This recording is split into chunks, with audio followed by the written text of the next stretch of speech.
class. Let's start the class with a beautiful quote. If you get tired, learn to rest and not quit. Welcome to grade 8 English grammar class, and the topic for the day is tenses. Hope you enjoy the video. Now let's see the introduction, children. The word tense is derived from a Latin word tempus, which means time. A verb indicates the time of an action, event or condition by changing its form. Now let's see how it is based on aspect. So verb tenses may also be categorized according to aspect. Aspect refers to the nature of the action described by the verb. So there are 4 aspects: indefinite or simple, continuous or progressive, perfect or complete, or perfect or continuous. Now let's see how tense is based on time frame. The verb tenses may be categorized according to the time frame. So we all know that the verb always helps us to get to know the time. So it's the first frame you can see is the present tense, second one past tense, the third one is future tense. Now children, let's quickly see the different types of tenses which we are going to use in our sentences. So the first one is the indefinite tense. So here we are seeing the 3 indefinite tenses or simple tenses describe an action but do not state whether the action is finished. Second one is the continuous tense. The 3 continuous tenses, incomplete tenses or progressive tenses, describe an unfinished action. Third one is the perfect tense. The 3 complete tenses or perfect tenses describe a finished action and the action is finished. Now let's see the perfect continuous tense. To combine the complete tenses and the incomplete tenses to describe an action which is in progress and then finished. Now here's a slide, children, for you to help you with. Here is a list of rules of these sentences for the present, past and future. So let's go ahead with it.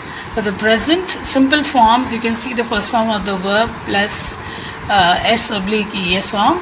Progressive forms, you are seeing am/is/are plus the first form of the verb with ing. The perfect forms, you can see have/has plus the third form of the verb. Then the last one, we are seeing perfect progressive forms, that is have or has been plus the first form of the verb, that is with ing.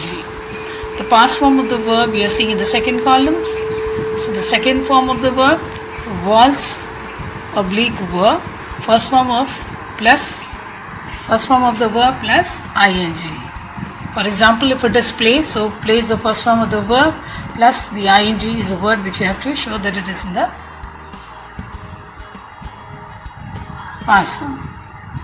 Perfect forms, you are seeing that had plus the third form of the verb. Then the perfect progressive forms, you are seeing had been plus the first form of the verb plus ing. Let's go to the last one, that is the future tense. So in simple forms, you can use will or shall plus the first form of the verb. Then for the progressive forms, you can see will be plus the first form of the verb plus ing. Perfect forms, you are seeing will have this plus the third form of the verb. In the last, you are seeing perfect progressive forms will have been plus the first form of the verb plus the ing. Now quickly let's see how these forms help us. So this present simple forms, you are seeing I play. The progressive forms, you are seeing I am playing. In perfect forms, you are seeing I have played. Perfect progressive forms, we are seeing I have been playing. The second, that is the past tense. In past tense simple form, we can see I played. In the progressive form, we are seeing I was playing. Perfect forms, we are seeing I had played. And perfect progressive forms, we are seeing I had been playing. Let's move on to the third one, that is the future tense. Now let's quickly see the last one, that is the future tense. In the simple forms, we can say I shall play. The progressive forms, we are seeing I shall be playing. The perfect forms, we can say I shall have played. Perfect progressive forms, we can say I shall have been playing. Now let's quickly see the first form of this tense, that is the present indefinite tense. Children, that is the simple present is used to describe an action, an event or condition that is occurring in the present at the moment of speaking or writing. For example, I play, he plays or she plays, right?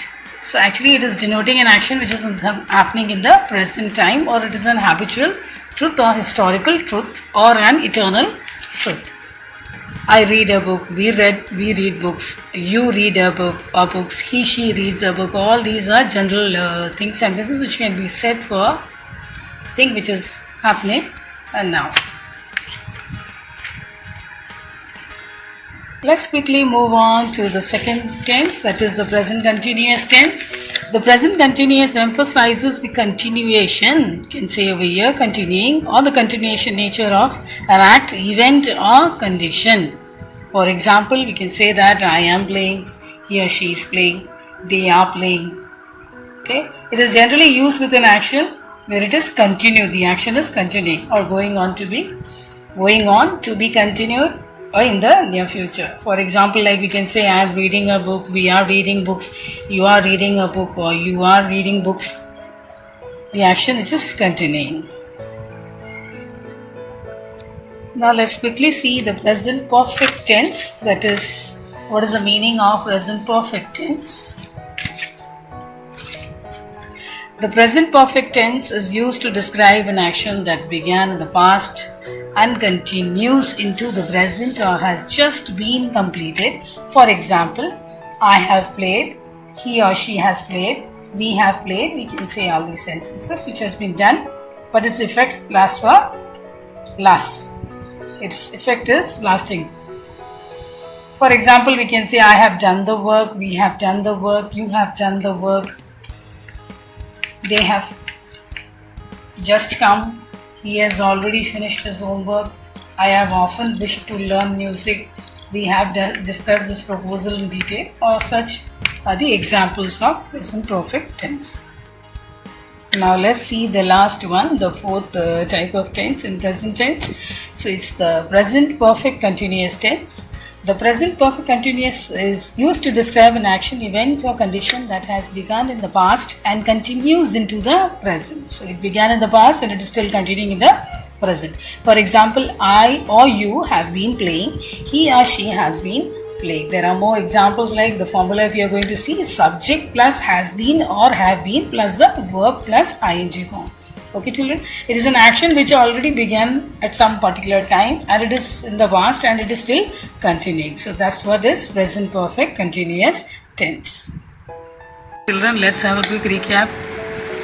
Present indefinite tense, the sentence is I do. Present continuous tense, we can say I am doing it tomorrow. For present perfect tense, I have done. For present perfect continuous tense, it can be I have been doing.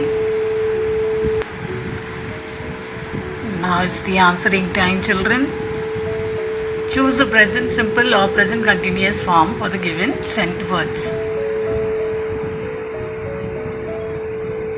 I dash a letter now. There are three options: write, am writing, or am writing. The spelling of writing is mistake.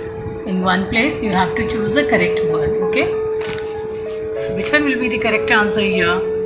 What do you say? Which one, A, B or C?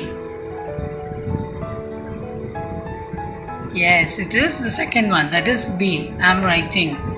I am writing a letter now. Second one, Susan dashed the garden at the moment.